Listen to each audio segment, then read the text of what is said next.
I'm Alexandra, 34 years old, sitting in divorce court watching my husband of 8 years laugh as he signs our divorce papers. James always thought I was just his trophy wife with no ambition. Little did he know that while he was cheating on me with his coworker, I was building an empire right under his nose. The judge is about to read my financial statement, and I can't wait to see his smug smile disappear.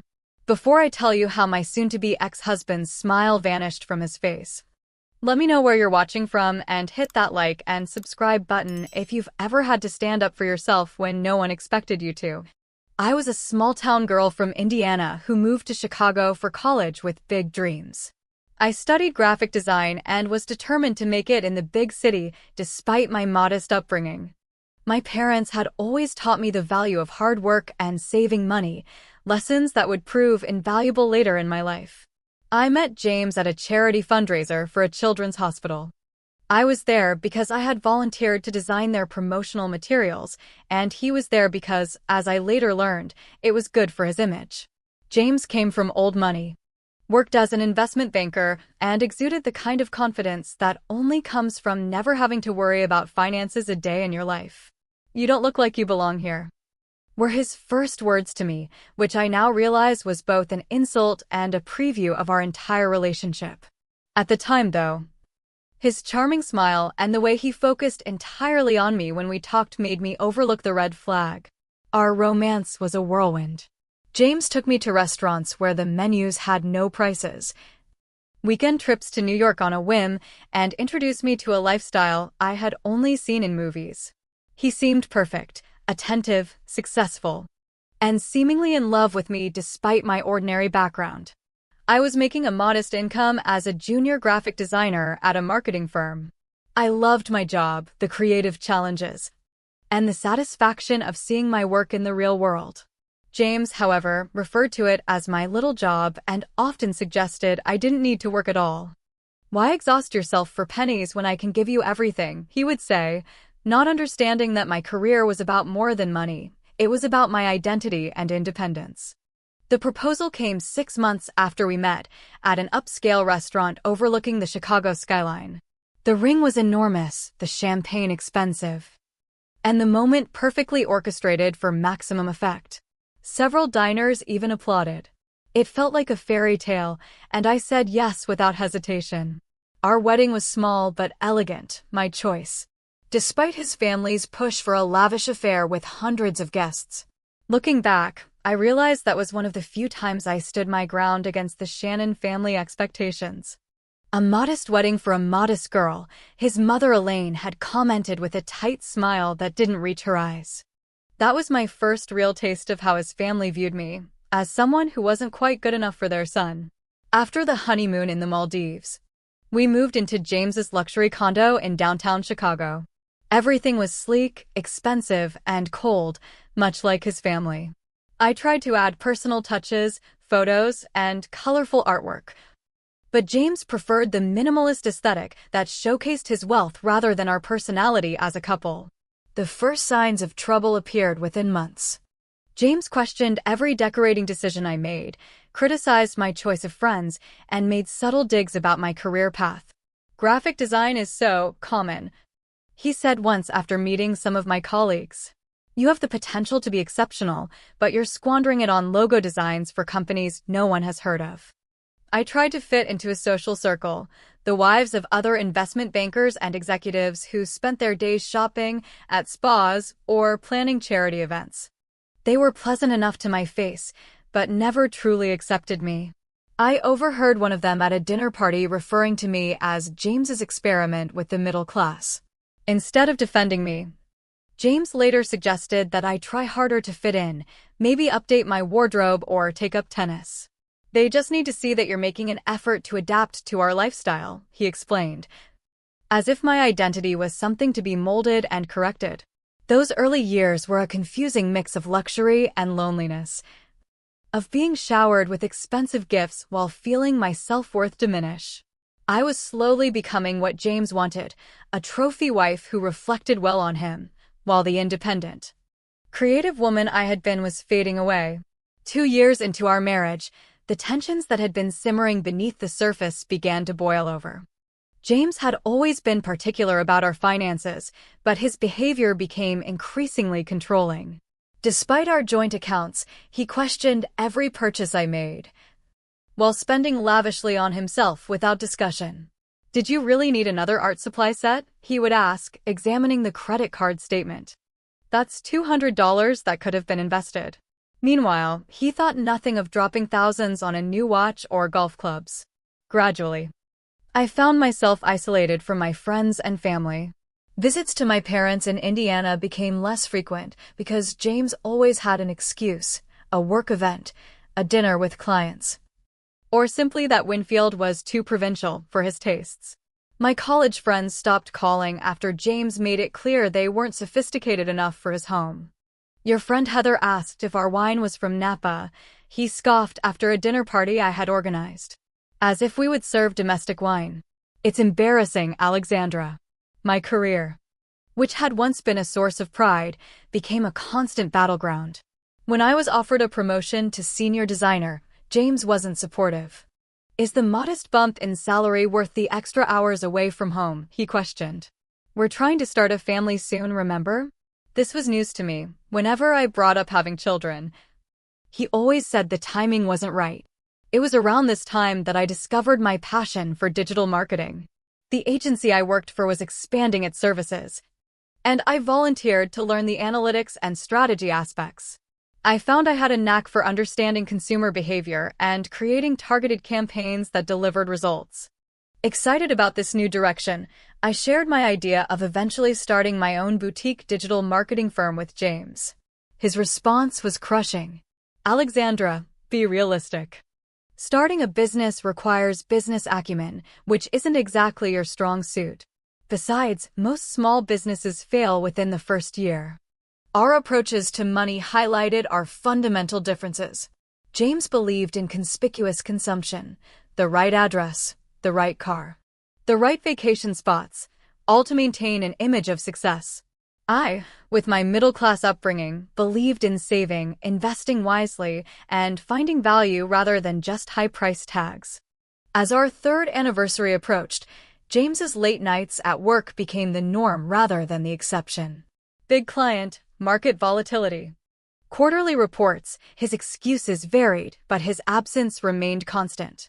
I ate dinner alone most nights, went to bed alone, and increasingly lived the life of someone single, but with the financial scrutiny of a child receiving an allowance. Our first truly major argument came after his family's annual Christmas gathering. In the car ride home, his mother had pointedly asked when we would be giving her grandchildren. I mentioned that I was ready whenever James was, only to have him smoothly change the subject. When I confronted him at home, his reaction was cold. "Children are a massive responsibility and expense," he said, loosening his tie.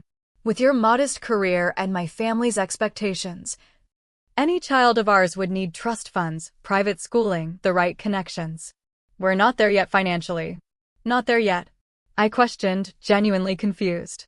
"James, you make 7 figures. Your family has generational wealth. What are we waiting for?" His response was telling. "My money isn't the issue. You still haven't established yourself properly. What would you contribute to a child's future?" The hurt of his words festered as days turned into weeks. His dismissive attitude toward my career, insignificant, he called my salary during another argument, solidified something in me. I needed financial independence.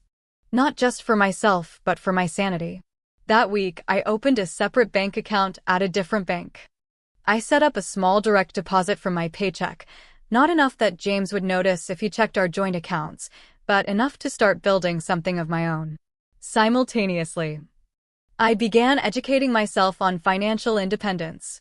I read books on investing, took free online courses on business management, and subscribed to newsletters about entrepreneurship. All of this I did in private browsing modes, careful not to leave digital breadcrumbs for James to discover. The woman who had once been swept off her feet by grand gestures and expensive dinners was slowly awakening to the gilded cage she lived in and planning her escape, one small step at a time.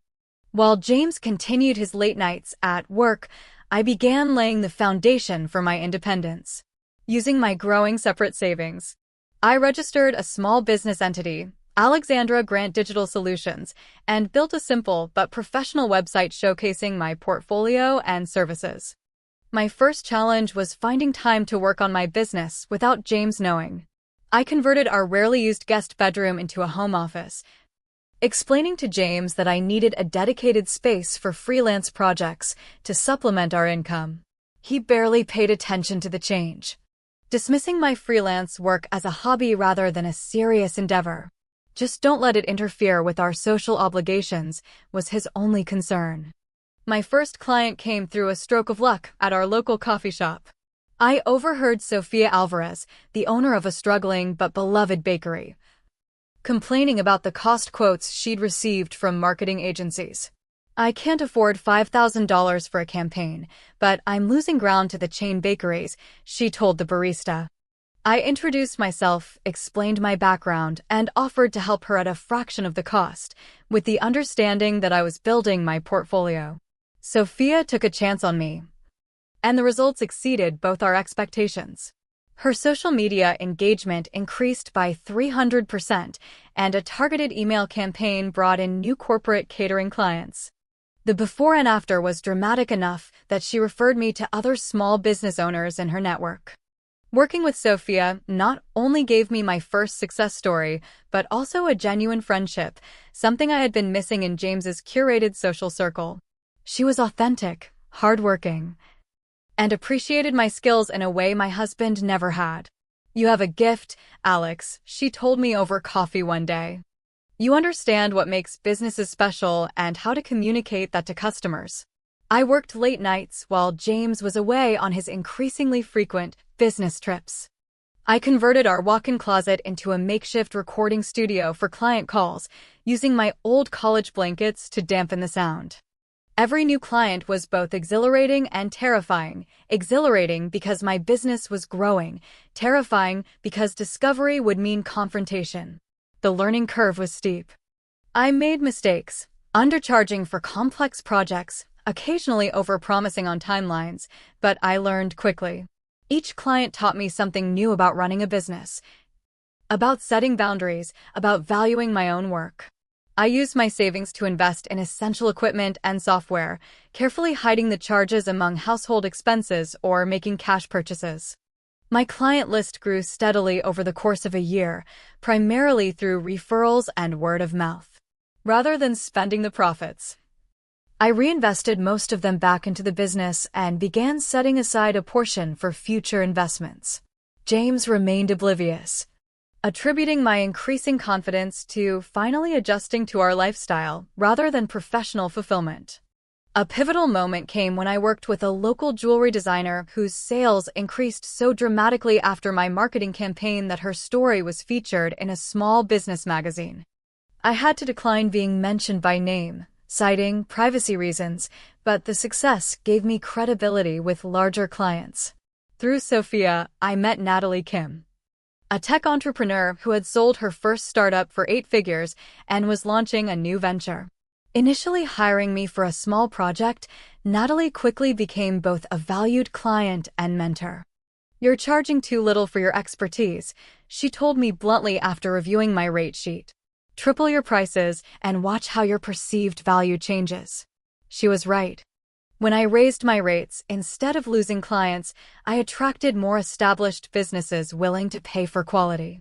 Natalie also introduced me to the world of investing beyond savings accounts. "Cash loses value sitting still," she explained. "You need to make your money work for you." Under her guidance, I began making strategic investments in emerging tech companies, including Natalie's new venture, which focused on AI solutions for small businesses. I started with small amounts, but as my business grew, so did my investment portfolio. The exhilaration of watching both my business and investments grow was intoxicating. For the first time since meeting James, I felt truly alive, purposeful, and independent. I was building something valuable entirely on my own merits. Throughout this period, I maintained the appearance of being just James's wife at social functions. I nodded politely when his colleagues' wives discussed their shopping trips and charity committees. I attended his work dinners and played the supportive spouse role flawlessly, all while running a growing business from our home and making investment decisions that would alter the course of my life. My double life was exhausting but empowering. Each new client, each successful campaign, each investment return was a step toward the freedom I increasingly realized I wanted, needed, from my controlling marriage. 5 years into our marriage, the facade began to crumble. It started with a text message that appeared on James's phone while he was in the shower, a preview visible on his lock screen from someone named V that read, "Miss you already. Last night was." The message disappeared before I could read more, but it planted a seed of suspicion that I couldn't ignore. James had been more distant than usual, often coming home smelling of unfamiliar perfume that he claimed was from hugging clients goodbye. Rather than confronting him immediately, I decided to investigate. I noted his patterns, the late Thursday meetings that always ran until after 9, the weekend conferences that never had websites I could find, the sudden increase in client dinners at a specific upscale restaurant. The following Thursday, I told James the first was visiting Sophia to help with a special event at her bakery. Instead, I parked my car near the restaurant he frequented and waited. At 8:30, his BMW pulled into the parking lot. 10 minutes later, a silver Audi arrived, and a woman with long dark hair stepped out. Even from a distance, I recognized Vanessa Pierce, his colleague from the investment firm. I watched them embrace in a way colleagues never would. Saw him kiss her in the parking lot before they entered the restaurant together. My hands shook as I took photos with my phone, my stomach a hollow pit of betrayal and confirmation. I gave them 30 minutes before I walked into the restaurant. They were at a corner table, his hand on hers, leaning in intimately. I approached silently, my heart pounding so loudly I was sure everyone could hear it. "This explains the late meetings," I said, my voice surprisingly steady. James jerked back, his face cycling through shock, guilt, and finally settling on annoyance at being caught. Vanessa had the decency to look embarrassed, gathering her purse and mumbling something about using the restroom. "Alexandra, this isn't what it looks like," James began, using the same smooth tone he employed with difficult clients. "Really? Because it looks like you're having dinner with your girlfriend while your wife thinks you're working." The conversation that followed was surreal. James offered a half-hearted apology, claimed it was just physical, and had the audacity to blame me for his infidelity. "You've been so wrapped up in your little freelance projects," he said, lowering his voice as neighboring diners began to notice our tension. "You've become boring, Alexandra. Unambitious. When was the last time you made an effort in our marriage?" I left the restaurant alone, driving aimlessly for hours before returning home. James came back past midnight, offering promises to end the affair, suggesting counseling, even proposing a second honeymoon. For reasons I didn't fully understand then, I pretended to consider reconciliation.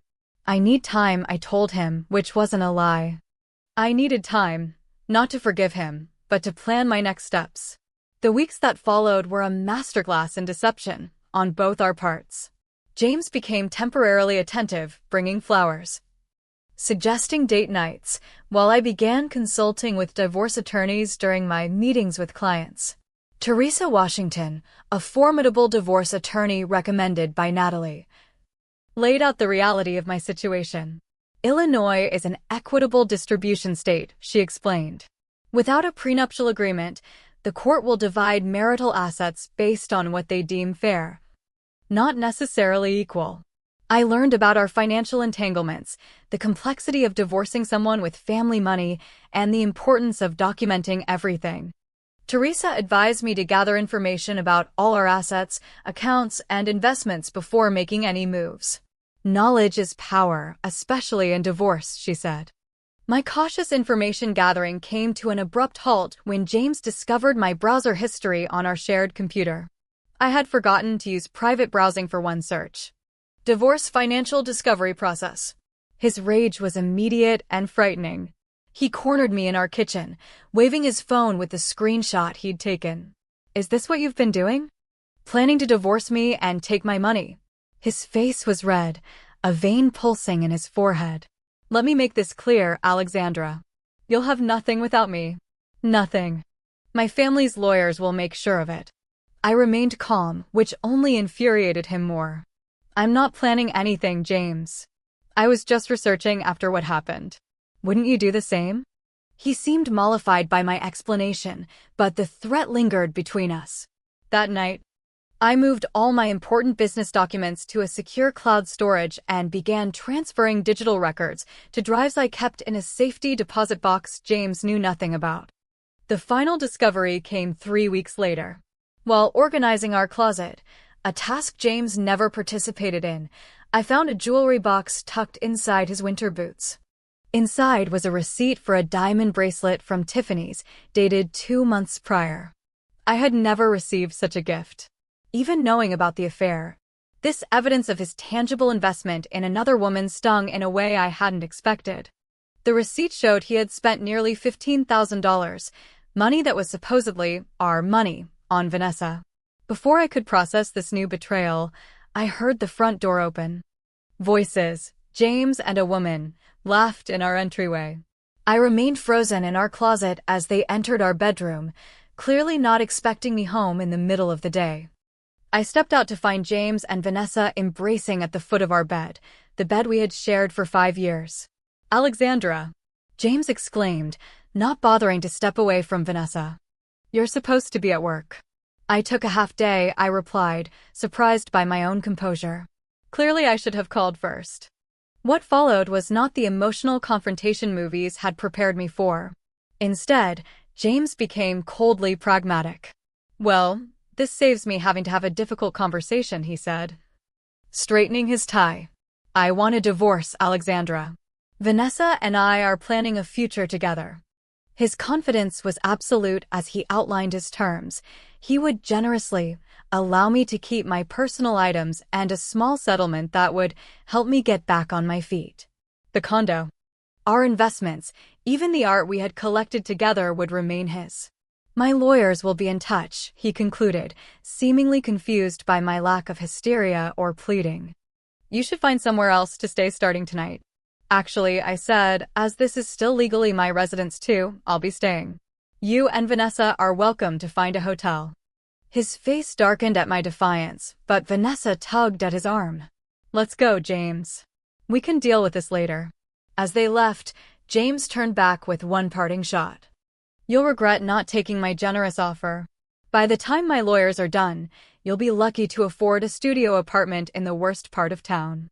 I closed the door behind them, leaned against it, and for the first time since discovering his affair, I smiled. James had no idea what was coming. The day after I caught James and Vanessa in our bedroom, he moved most of his clothes and personal items out of the condo. I changed the locks that same afternoon, legally questionable. But it gave me time to properly document our belongings before he could remove anything valuable.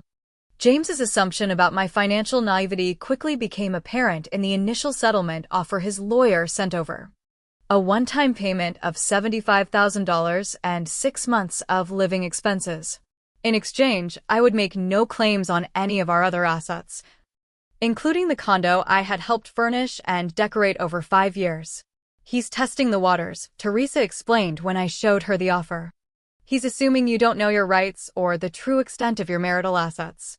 With Teresa's guidance, I formally rejected the offer and began the process of financial discovery, a legal mechanism requiring both parties to disclose all assets and liabilities.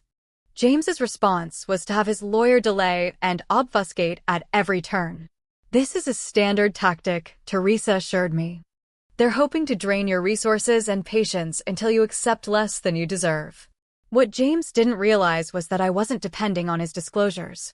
I had been tracking our joint finances meticulously for years, including accounts he thought I didn't know about. More importantly, I had my own growing resources that he knew nothing about. After careful consideration and consultation with Teresa, we made a strategic decision. I would temporarily hide the true value of my business and investments during the initial phases of negotiation. Illinois law generally considered businesses started during marriage to be marital property, But Teresa identified a potential exception based on the fact that James had actively discouraged my business and provided no support, financial or otherwise, in its creation. "We'll disclose everything at the right time," she assured me. "But for now, let's let him believe his own narrative about you." While the legal process inched forward, James launched a social offensive. Mutual friends began avoiding my calls. Invitations to social events dried up. Even the doorman at our building, who had always been friendly, became coldly professional.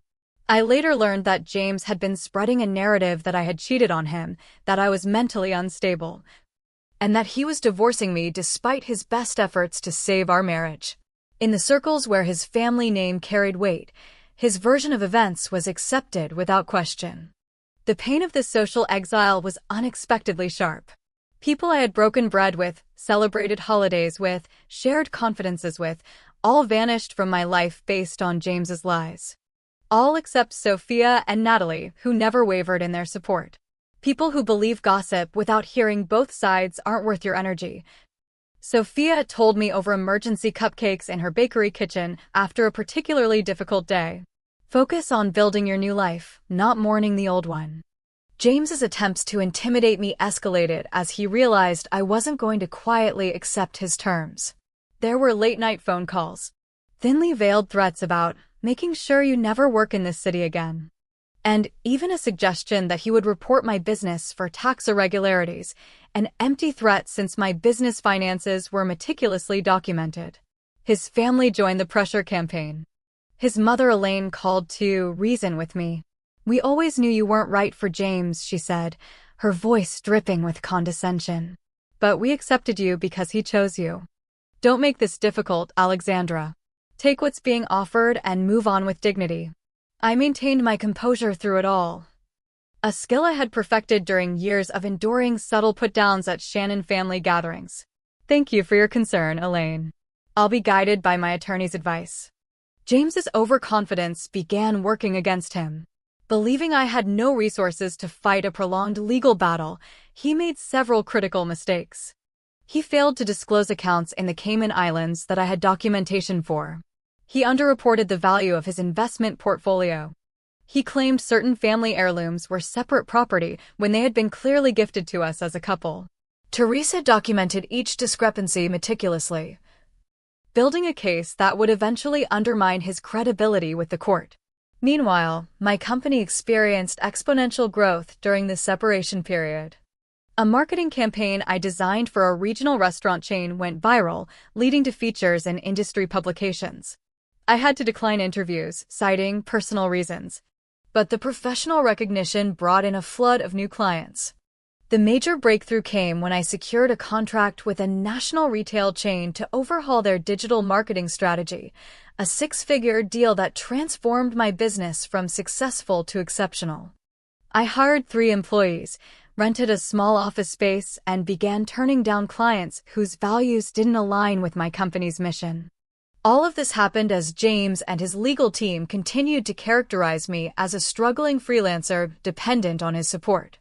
His perception of me, as the naive small-town girl dazzled by his wealth, had calcified to the point where he couldn't conceive of my success independent of him.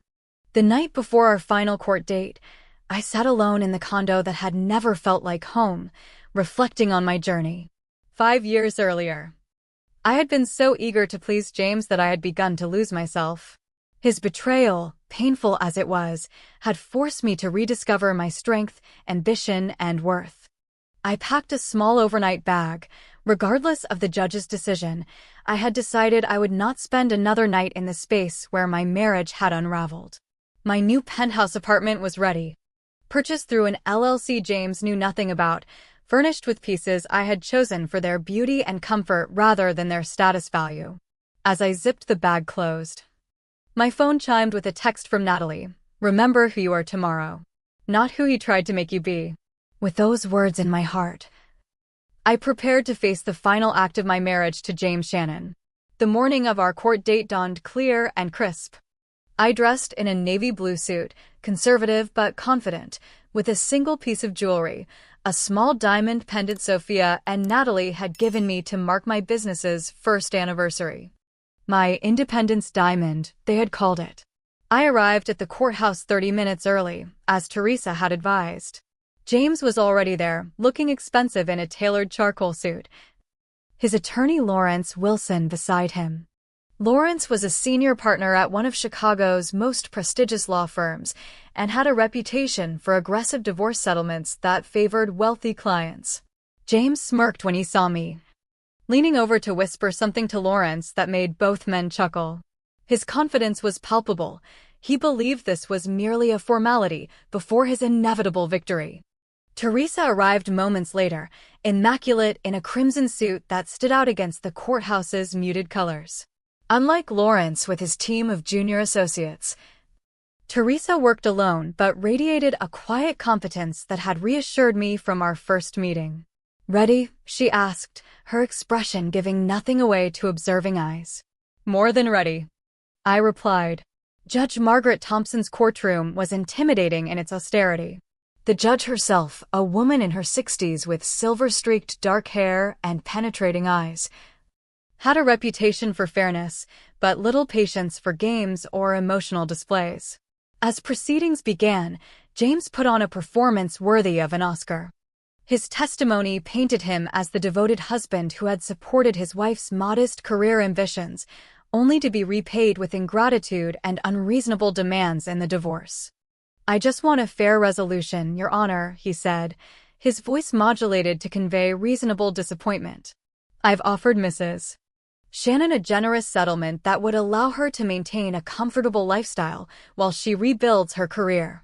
Lawrence presented their case for the division of assets, highlighting James's family wealth as separate property, minimizing my contributions to our marital assets, and suggesting that the condo, purchased primarily with his earnings, should remain his property. Throughout their presentation, I maintained my composure, neither reacting to James's fabrications nor revealing my emotions. Judge Thompson occasionally glanced my way, her expression unreadable. When it came time to sign the initial divorce decree, separating our marital status while financial matters were finalized, James made a show of it. He signed with a flourish, a laugh escaping his lips as he capped his Mont Blanc pen.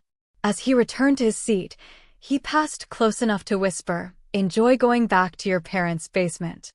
Teresa's presentation began methodically, her approach a stark contrast to Lawrence's theatrical arguments.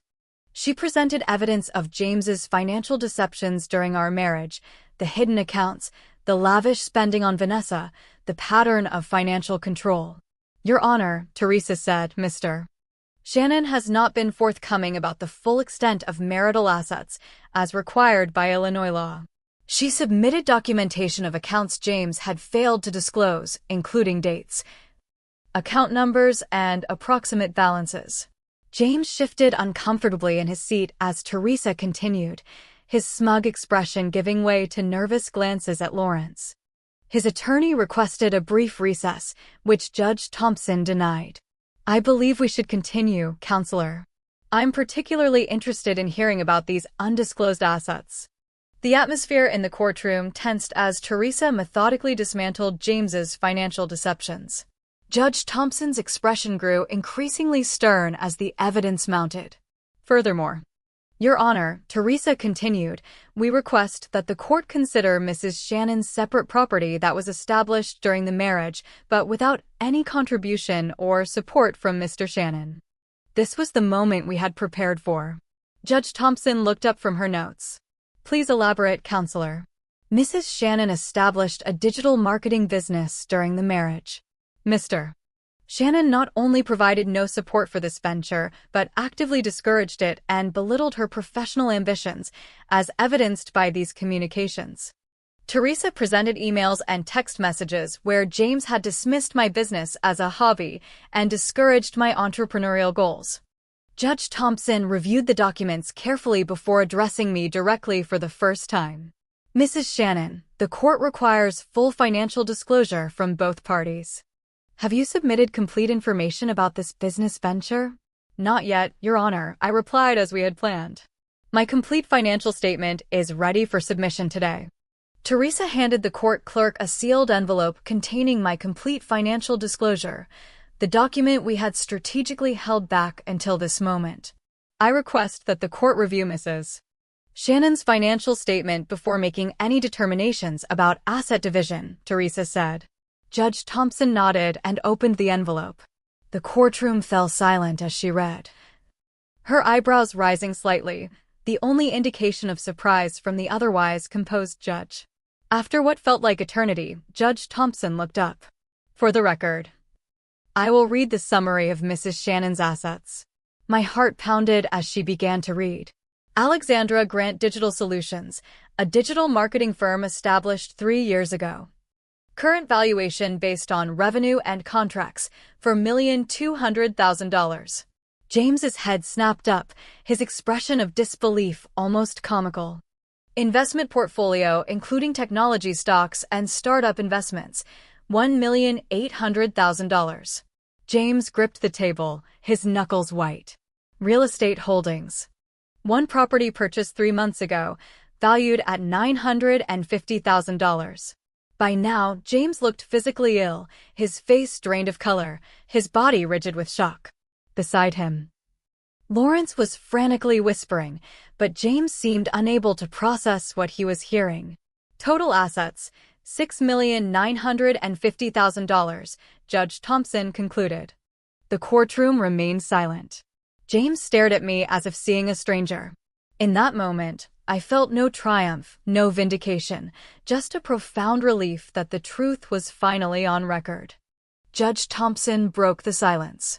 Mr. Shannon, do you wish to revise any of your previous statements regarding Mrs. Shannon's financial dependence on you? James seemed incapable of speech. Lawrence stood quickly. Your Honor, we were unaware of these assets. We contend that as they were acquired during the marriage, Mr. Shannon is entitled to an equitable portion. Teresa was prepared for this argument. Your Honor, we direct the court's attention to paragraph 23 of the Shannon prenuptial agreement, which both parties signed prior to marriage. This was our ace. When reviewing our prenup years after signing, Teresa had discovered a clause James's own lawyers had included: any business created by either spouse during the marriage, without capital investment from the other spouse, would remain separate property in the event of divorce. The clause was likely included to protect Mr. Shannon's potential ventures. Teresa explained. However, the language applies equally to Mrs. Shannon's business, which she built without any financial contribution from Mr. Shannon. Judge Thompson reviewed the prenuptial agreement, nodding slowly. The language is indeed clear. Ms. Washington, please continue. Teresa outlined how I had built my business from scratch, using my own savings and reinvesting profits, all while James actively discouraged my efforts. She presented statements from clients and my mentor Natalie attesting to my independent work and business acumen. Throughout Teresa's presentation, I watched James. The man who had laughed while signing our divorce papers just an hour earlier now sat frozen, his confident demeanor shattered. Vanessa, who had been sitting in the gallery, slipped out of the courtroom, her expression unreadable. Judge Thompson took 30 minutes to review all documents before delivering her ruling. When she returned, her decision was clear. Based on the evidence presented and the terms of the prenuptial agreement, the court finds that Alexandra Grant Digital Solutions and the resulting investment portfolio constitute separate property belonging solely to Mrs. Shannon. James made a strangled sound, somewhere between a gasp and a protest. Furthermore, Judge Thompson continued, given Mr. Shannon's failure to fully disclose marital assets as required by law, the court is inclined to view the division of remaining marital assets in a light more favorable to Mrs. Shannon.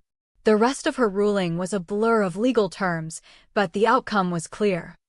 I would keep my business, my investments, and my new property. Additionally, I would receive a greater portion of our marital assets due to James's deception. The luxury condo would be sold, with proceeds divided according to the judge's formula. As we stood to leave, James approached me, his lawyer trying unsuccessfully to hold him back. You planned this, he hissed, his face contorted with rage and humiliation. All these years, you were just waiting to take me down. I looked at the man I had once loved, now a stranger consumed by his own narrative of victimhood. No, James. I built something while you were busy destroying what we had. That's the difference between us. Teresa gently guided me away, leaving James standing alone in the emptying courtroom, the remnants of his superiority complex lying in shambles around him. Walking out of the courthouse that day felt less like a victory and more like liberation. The weight of deception, both James's and my own necessary secrecy, lifted from my shoulders with each step down those marble stairs.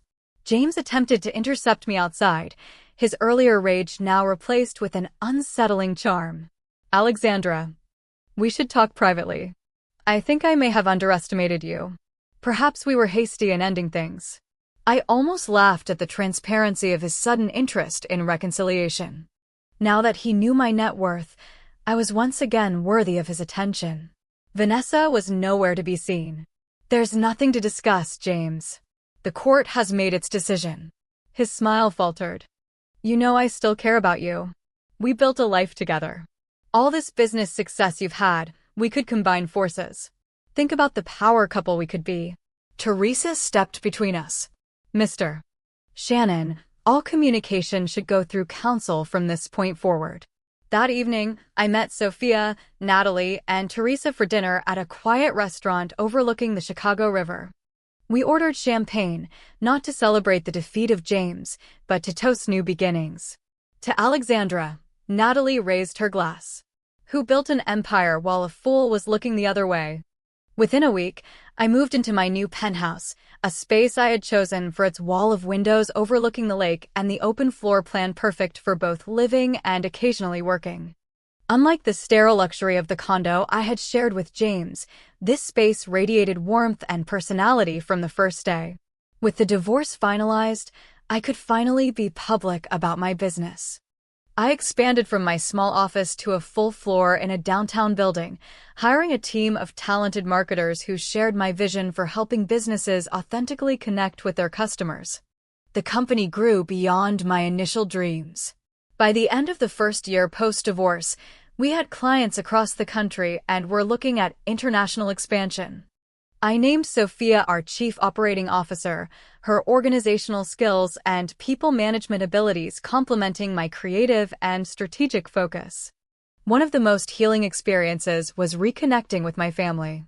James had subtly isolated me from them, making visits home difficult and often criticizing them afterward.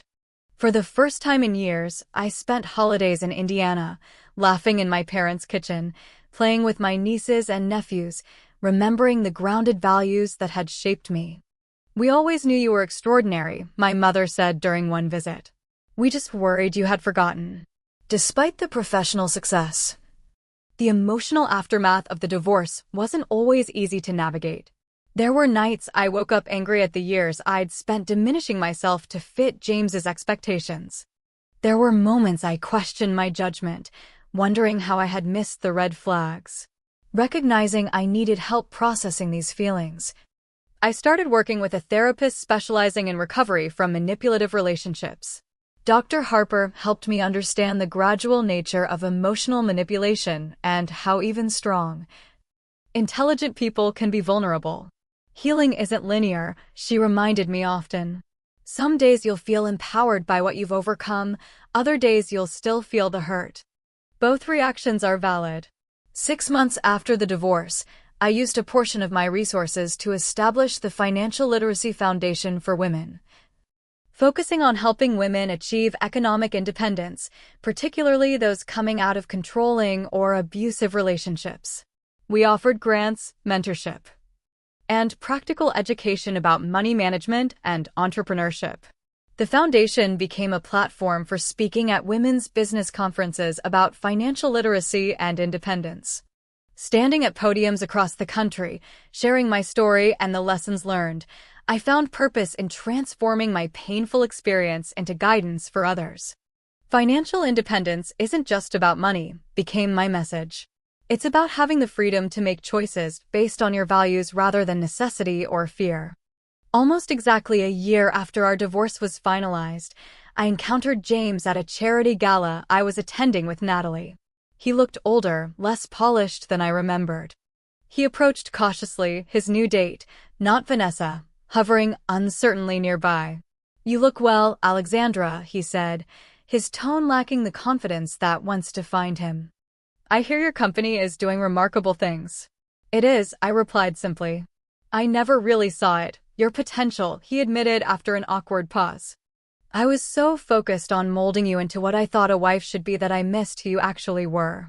I studied the man I had once built my life around, feeling neither hate nor love, just a distant compassion for someone who measured worth in such limited ways."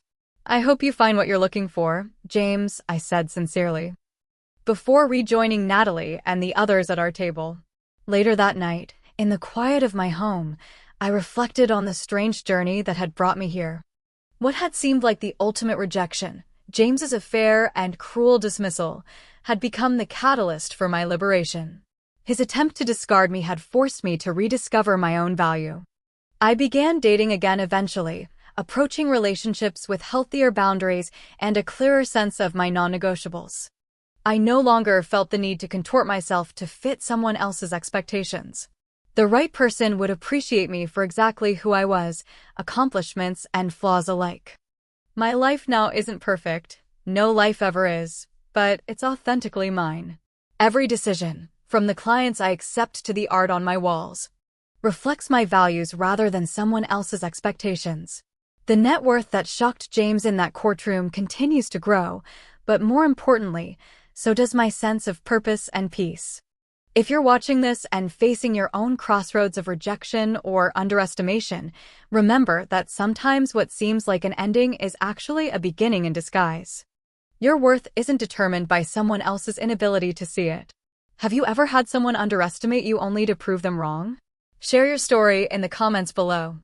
And if this resonated with you, please like, subscribe, and share with someone who might need to hear that their value isn't defined by anyone else's perception.